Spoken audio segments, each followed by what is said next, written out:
j'avais envie de faire une petite vidéo explication, théorie, parlons vocabulaire du monde du coloriage.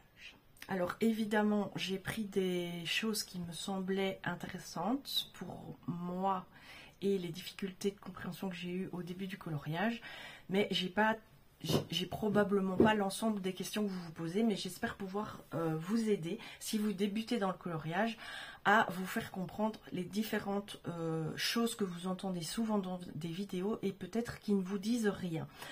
Commençons par quelque chose de tout simple, un aplat de couleurs. Alors, un aplat de couleurs, c'est quand on pose une couleur sans rechercher à faire d'ombrage, sans rechercher à saturer le papier. On pose juste la couleur, que ce soit avec des crayons, avec des feutres ou avec de l'aquarelle ou de l'encre ou du pastel gras. Voilà, c'est quand on fait le premier travail, on fait un aplat de couleurs tout simplement, sans recherche de difficultés supplémentaires. Alors, en disant ce que je dis, j'ai dit saturer le papier. Qu'est-ce que ça signifie saturer le papier? Ça signifie passer autant de fois que nécessaire. C'est souvent avec des crayons, hein, parce qu'avec des feutres, on sature quasiment tout de suite un papier. Avec des crayons, saturer le papier, c'est arriver à remplir la zone coloriée afin qu'il n'y ait plus aucun petit point blanc du papier. Et l'erreur à ne pas faire, c'est à ne pas vouloir le faire en une seule couche et en poussant très très fort, parce que là, vous allez le saturer directement et vous ne saurez plus du tout travailler le crayon. Et donc, vous aurez un aplat de couleurs, tout simplement, sans recherche d'ombrage, de technicité plus, si vous voulez. Alors souvent les aplats de couleurs, moi je les fais dans mes mystères au feutre. Pouf, je remplis ma zone le plus uniformément possible sans aucune recherche. Voilà, ça c'est vraiment la... Oh, ma chaise m'empête. C'est vraiment la base en coloriage. Ensuite, un dégradé. Qu'est-ce que c'est un dégradé? C'est soit avec une seule couleur, soit avec plusieurs couleurs, arriver à faire différentes nuances dans la couleur utilisée. Donc soit on prend par exemple 3 mauves d'intensité différente, un foncé, un moyen, un clair, et on fond ces couleurs les unes dans les autres en les mélangeant petit à petit, soit avec un mauve moyen, on fait un dégradé en appuyant plus fort là où on veut que ce soit plus foncé, ou en passant plus de couches pour être exact, et en appuyant très légèrement là où on veut que ce soit plus clair, et en faisant moins de couches, et là on obtient un dégradé d'une seule couleur. Voilà pour ce qu'est un dégradé. Alors faire un dégradé, ce n'est pas poser 3 couleurs l'une à côté de l'autre en ligne. Vous voyez, c'est vraiment le dégradé, c'est fondre les couleurs entre elles en les faisant rentrer doucement les unes dans les autres, afin d'obtenir un fondu où, aux intermédiaires des couleurs où on a changé, on ait une subtile autre couleur qui vienne faire un ensemble qui va du plus foncé au plus clair. Ou parfois, il y a des dégradés où vous changez carrément de couleur. Par exemple, dans certaines plantes qui sont avec des feuilles vertes très foncées et qui finissent rouges, vous faites ce dégradé-là aussi. Ensuite, le terme faire de la patouille. Alors ça, c'est un terme qui est repris dans beaucoup de loisirs créatifs qui utilisent de la peinture, des encres, des paillettes, enfin ce genre de choses. Faire de la patouille, c'est vraiment s'amuser avec les matériels, souvent aussi avec les doigts, afin d'obtenir un effet voulu. Donc on dit qu'on patouille quand on utilise de la peinture. Moi, venant du scrap, je dis que je patouille quand vraiment je fais des expériences avec de l'acrylique, avec de l'aquarelle, avec voilà, de la patouille. C'est vraiment ne pas vouloir quelque chose de défini et voir ce qu'on obtient à la fin de notre expérience. C'est pas faire des ratures ou des pâtés, mais c'est voir un petit peu comment on peut fondre les matières, les couleurs, afin d'obtenir un résultat abstrait. Voilà, ça c'est plutôt dans le monde du loisir créatif. En coloriage, ce qu'on appellera de la patouille, c'est faire nos fonds avec des acryliques ou avec de l'aquarelle. C'est faire des choses aléatoires en fait. Voilà, pas strictement définies. Faire des choses aléatoires avec des matériels qui peuvent un petit peu jouer librement avec de l'eau ou des choses comme ça. Ensuite, le line art. Qu'est-ce que c'est le line art? Alors, le line art, dans un livre de colo, c'est quand vous avez juste les traits noirs pour définir le dessin, l'illustration. Ça, c'est du line art. Donc, il n'y a pas d'ombrage, il n'y a rien, c'est juste le dessin fait, les traits qui font l'illustration. À l'inverse, le grayscale, c'est quand vous avez tous les ombrages dans une gamme de gris sur votre illustration, qui vont du gris très très clair à un gris qui peut être assez intense. Il y a même des livres où il est difficile de colorier, tellement le grayscale est soutenu. Alors on dit aussi qu'il y a du semi-grayscale. Là c'est vraiment quand vous avez des petites zones plus grises dans le dessin initial où vous voyez qu'il y a une petite ombre. Je pourrais vous montrer, je vais d'ailleurs le faire, vous montrer des exemples de différents traits de crayon. Alors, ici, vous aurez une illustration. Il faut juste que je la retrouve.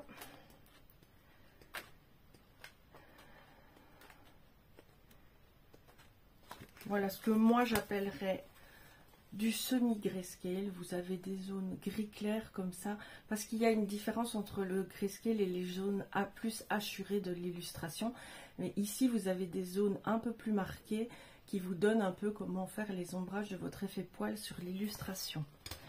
Ça, pour moi, c'est mon interprétation du semi-grayscale.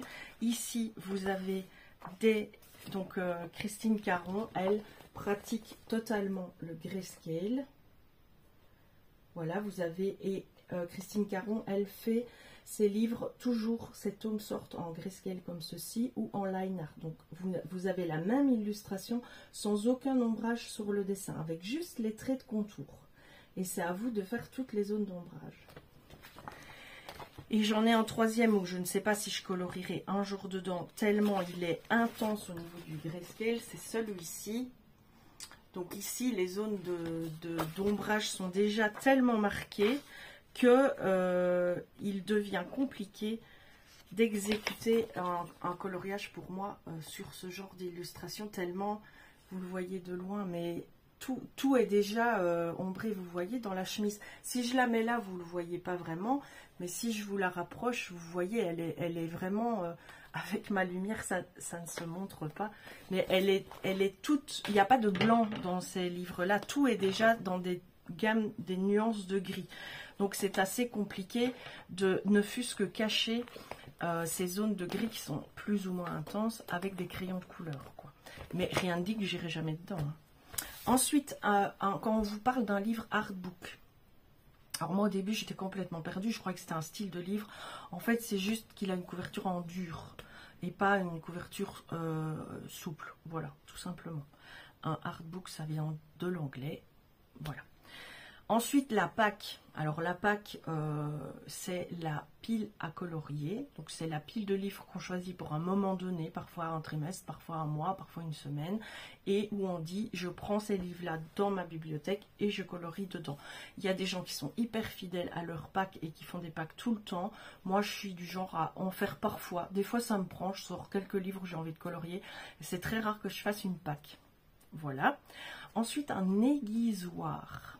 C'est tout simplement un taille-crayon, mais ce n'est pas un taille-crayon classique qui fait les copeaux comme quand on était enfant à l'école, les grands copeaux où on essayait d'avoir une pelure de crayon qui durait super longtemps. Je ne sais pas si vous vous souvenez de ça. C'est un aiguisoir, c'est un taille-crayon qui va jouer à l'économie et qui va essayer de diminuer au moins possible votre crayon quand vous le taillez pour l'utiliser et qui va essayer de le faire durer. Voilà pourquoi on dit aiguisoir et pas taille-crayon, parce que ça ne coupe pas la pellicule de bois comme la lame de taille crayon classique. Vraiment, ça mouline tout autour délicatement pour dégager la mine petit à petit, que vous ayez le meilleur du crayon le plus longtemps possible. Et c'est normal vu le prix qu'on paye pour certains crayons artistes. Je comprends que certaines s'angoissent à voir leur crayon disparaître. Moi, personnellement, avec un aiguisoir, je ne me suis pas arrêtée de tailler parce que je pensais que mon aiguisoir allait penser pour moi. Et j'ai bouffé un demi-crayon tout neuf en n'arrêtant pas de l'aiguiser. C'est les aventures du métier. Alors, blender sur un colo, on n'en parle pas souvent. Mais blender, ça veut dire unifier les couleurs. Et ça, c'est quand après qu'on ait mis en couleur et qu'on n'ait pas su doser la force parfois de notre crayon, qu'on a un papier de mauvaise qualité, ça peut arriver aussi, il reste des petites traces blanches du papier en dessous de notre coloriage. À ce moment-là, il existe des petits crayons magiques. Je vais prendre deux sortes que vous voyez ce que moi j'utilise. Voilà. Je vais même en prendre trois parce qu'il y a une troisième sorte de crayon. Il y a le blender, donc celui-ci c'est de chez Paul, c'est un Koh-i-Noor, c'est mon préféré, c'est celui que j'utilise tout le temps. Donc une fois que j'ai mis en couleur, je passe un coup avec ça. Ça affadit un tout petit peu les couleurs, il faut être honnête. Ça rend mon dégradé plus fluide et ça atténue toutes les petites marques de papier qui restent. Mais on ne sait plus retravailler après sur la zone coloriée parce que ça dépose une espèce de couche de cire, c'est pas de la cire, hein, mais une couche un peu cireuse comme ça qui empêche de revenir. En fait, ça sature tellement le papier d'un seul coup qu'on ne sait plus venir remettre de la couleur après. Le papier c'est terminé, il est blindé. Hey, blender. Ensuite, vous avez celui-ci, c'est un crayon gomme de Faber-Castell. Si vous vous en servez pour gommer, oubliez, ça ne fonctionne pas. Par contre, le côté blanc, moi j'ai les doubles parce que j'ai pas trouvé de côté blanc.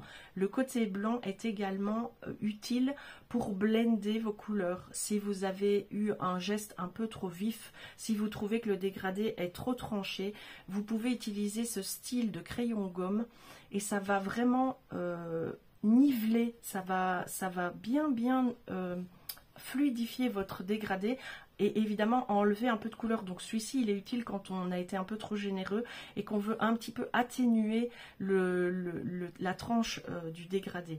Moi je l'utilise de plus en plus parce que la différence avec celui que je vous ai montré précédemment, c'est qu'avec celui-ci vous pouvez retravailler après par-dessus, ça ne met aucune couche, ça ne sature pas le papier et ça ne met aucun résidu qui empêchera de retravailler après.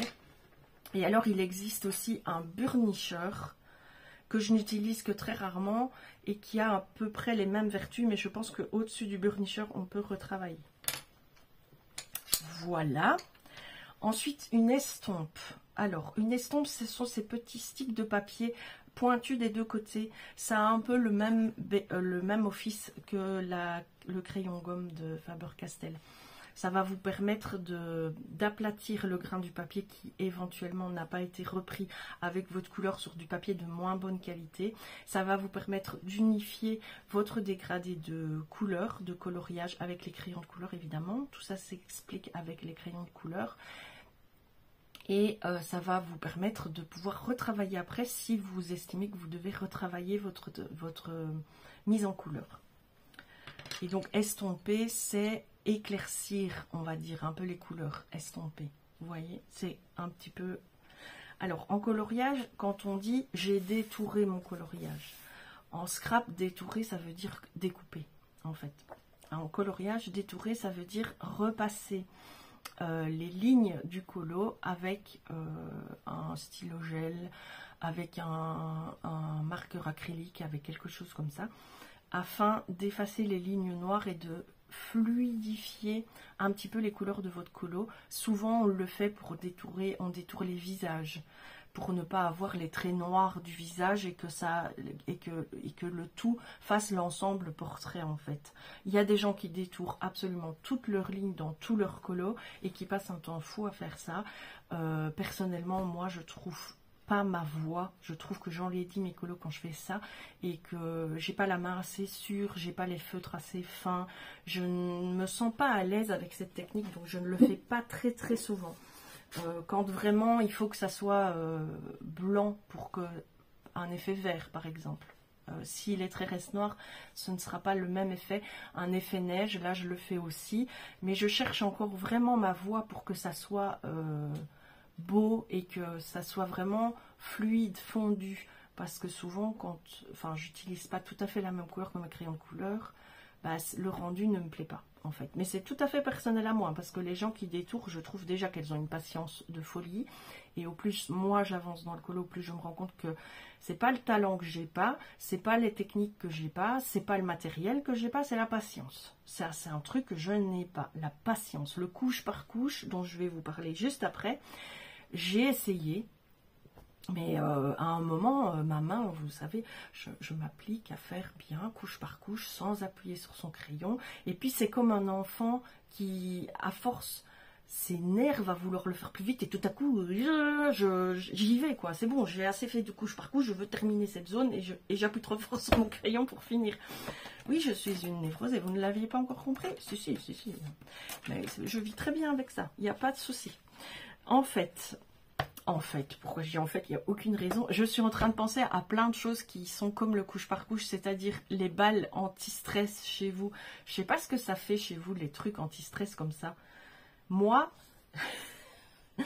je l'ai cassé tellement je me suis énervée dessus parce que j'ai envie de le pousser plus loin que ses limites et de le détruire. J'ai une fille qui est comme moi, elle a des balles anti-stress, elle les a 1 heure, les balles, elles sont dépiotées. Et je ne sais pas, au lieu que ça me détente, moi, ça m'énerve. En fait, je suis pas normale. Et c'est comme manger un bonbon dur qu'on garde en bouche longtemps et qu'on laisse fondre et qu'on profite de son goût et tout ça. Non, moi, je l'ai en bouche, 3 secondes, je le croque. Voilà. Alors, j'ai mal aux dents, j'en ai plein les dents, je passe des minutes entières à aller rechercher tout ce qui colle dans mes dents parce que ces bonbons durs évidemment collent très fort dans les dents, mais 48 ans, jamais changé, hein. Jamais. Je n'ai jamais compris que c'était plus pratique de le garder longtemps en bouche et de profiter de ses arômes pendant longtemps.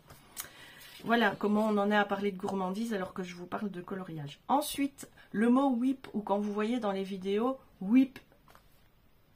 What is it? Qu'est-ce que c'est? De quoi parle-t-on? Whip, qu'est-ce que c'est whip en colo? Ça veut dire work in progress, parce qu'évidemment, quand on est classe et quand on est in, on parle en anglais. Bien sûr, c'est universel l'anglais. Et on ne dit pas travail en cours ou coloriage en cours. Bah non, parce que ça fait beauf, quoi. Ça, coloriage en cours, ça ne veut rien dire. Déjà, c'est trop long, parce que le français, c'est toujours trop long. Et puis, ça serait quoi? C-E-C. C-E-C, on dirait un truc de l'Europe. Ça ne va pas. Donc, on dit whip. Work in progress. Que voulez-vous? C'est la jeunesse. Ensuite, je voulais vous donner la différence entre l'aquarelle et l'acrylique. Parce que quand on est débutante, on ne sait pas toujours à quoi on a affaire et on ne comprend pas toujours les nuances. Et on nous bombarde tellement d'avis d'achat matériel sans forcément nous expliquer derrière, qu'on se retrouve perdu et que parfois on peut utiliser des matériels en pensant avoir le même résultat que la personne qu'on a vu la vidéo qui colorie depuis 10 ans et on se retrouve avec un truc où on se dit mais qu'est-ce que j'ai foutu là? L'aquarelle est un produit qui se travaille avec de l'eau. Au plus vous mettrez de l'eau, au plus le pigment sera dilué. Et l'aquarelle est un produit où vous aurez toujours, à part une maîtrise exceptionnelle, et alors vous n'êtes pas sur ma vidéo parce que tout ce que je viens de vous raconter, vous le saviez déjà, c'est un produit qui va toujours avoir une réaction qui lui est propre, une réaction aléatoire. Vous n'aurez jamais un truc hyper carré où vous aurez tout ce que vous voulez là où vous le voulez avec de l'aquarelle. Il y aura toujours un effet. L'aquarelle est un produit qui est libre et qui agit vraiment en toute liberté. Et tous les produits aquarellables, ce sera comme ça, que ce soit les pigments aquarellables, que ce soit les godets, que ce soit les crayons, que ce soit même les feutres. À partir du moment où il y a l'élément eau qui intervient, il n'y a rien qui peut tenir de l'eau. Il n'y a rien qui peut... ça jouera avec votre papier, ça jouera avec votre pinceau, ça jouera avec votre technique. Mais il y aura toujours quelque chose que vous n'aurez pas maîtrisé dans l'aquarelle. Et c'est pour ça qu'on aime ça, parce que ça donne un côté unique, un côté nuageux, un côté vraiment poétique à ce qu'on fait. L'acrylique. Alors l'acrylique aura une finition hyper nette qui ne se retravaillera pas une fois que c'est posé, et même une finition un peu plastique. Donc c'est très couvrant, les bonnes marques d'acrylique sont très couvrantes. Vous pouvez vous en servir pour détourer vos coloriages au lieu de vous servir des stylos gel par exemple. Mais vous risquez d'avoir déjà, si vous ne le maîtrisez pas bien, du relief si vous mettez trop de produits.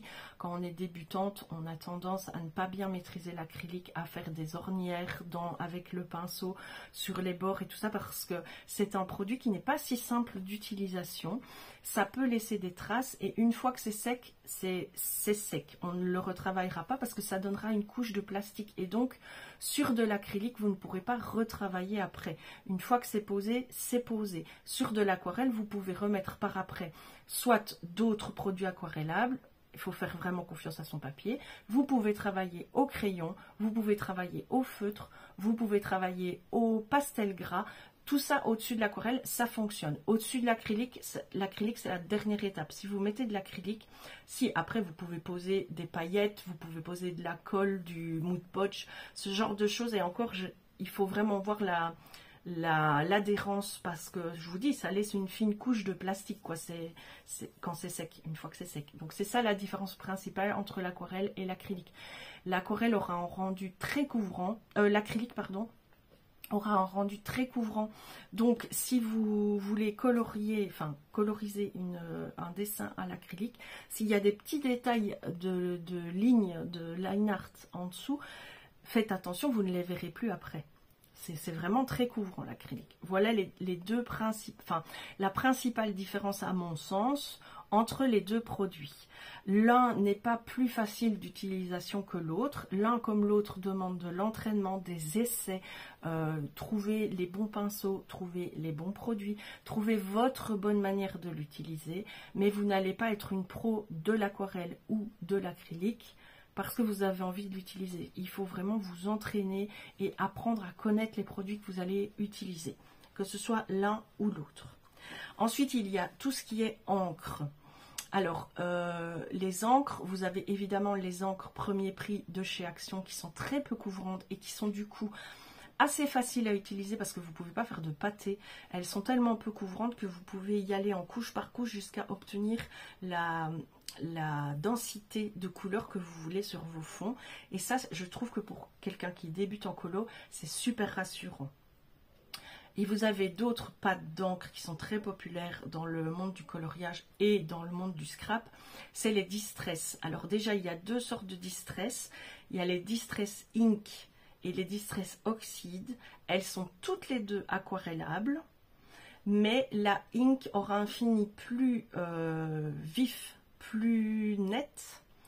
La Oxide aura un fini crayeux. Donc c'est-à-dire que vous aurez une couleur lumineuse quand elle est mouillée, mais une fois qu'elle est sèche, vous aurez toujours un petit rendu blanc qui se mettra dans la couleur. C'est vraiment ça l'oxyde, c'est que ça a un fini crayeux. Donc ça deviendra moins vif une fois séché.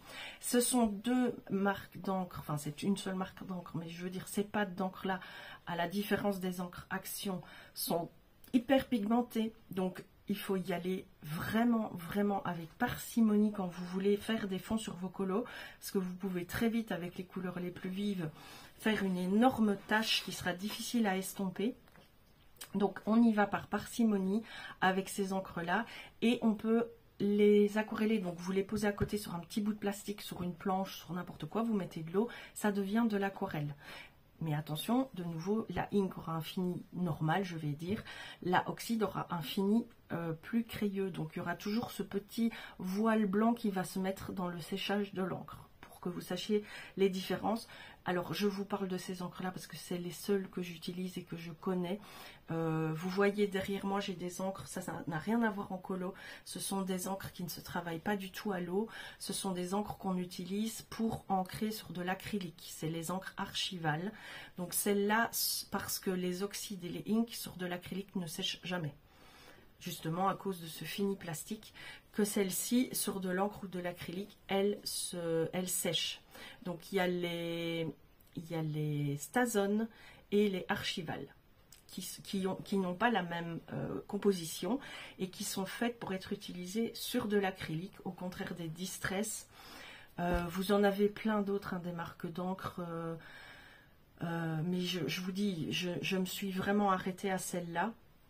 Si vous voulez plus de renseignements, mettez-moi en barre d'infos, enfin en commentaire, les marques que vous connaissez ou que vous avez, et je vous dirai si elles sont valables sur de l'acrylique ou sur de l'aquarelle ou autre type de papier, et si elles sont aquarellables ou non. Si ça peut vous intéresser, ce sera avec grand plaisir. Et donc pour terminer, le couche par couche, je vous en ai un tout petit peu parlé tantôt, c'est vraiment l'exercice de patience par excellence en coloriage. C'est le couche par couche qui s'utilise avec les crayons, avec certains crayons, mais je ne vous donnerai pas de marque parce que moi-même je n'utilise pas de crayons haut de gamme. Et donc je ne sais plus si c'est les Prisma ou les Poly qui s'utilisent en couche par couche. Et alors là, vous devez faire l'endroit que vous remplissez de couleurs.